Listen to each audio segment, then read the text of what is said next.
দক্ষিণ এশিয়ার শাসনতান্ত্রিক রাজতন্ত্রের দেশ ভুটান। ভুটান স্বাধীনতা লাভ করেছে 1948 সালে। ভুটানের রাষ্ট্রীয় নাম কিংডম অব ভুটান। ভুটানের সরকার পদ্ধতি সংসদীয়। ভুটানের জাতীয় সংসদের নাম মোংডু। ভুটানের স্থানীয় নাম ড্রা কিউল। বিশ্বের প্রথম ধূমপানমুক্ত দেশ ভুটান।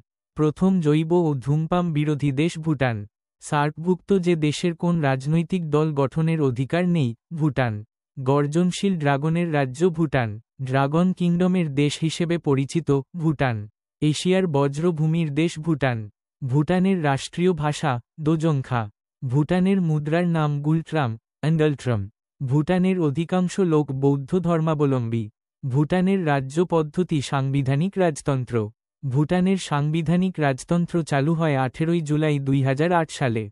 আধুনিক ভুটানের জনক গুলট্রাম। টাইগার্স নেস্ট বৌদ্ধ আশ্রমটি অবস্থিত ভুটানে। এশিয়ার বজ্রপাতের দেশ ভুটান। ভুটানের জাতীয় খেলা আর্চারি। ভুটানের রাষ্ট্রীয় ফুল নীল পপি। ভুটানের জনগণ দেশের ইতিহাসে প্রথমবারের মতো ভোটাধিকার প্রয়োগ করে মে 2008। যে দেশ গ্রোস ন্যাশনাল প্রোডাক্ট জিএনপি এর পরিবর্তে গ্রোস ন্যাশনাল হ্যাপিনেস জিএনএইচ ব্যবহার করে ভুটান। জিএনএইচ উদ্ভাবনকারী রাজা জিগমে সিংগে ওয়াংচুক। যে দেশটির সাথে সমুদ্রের যোগাযোগ নেই ভুটান।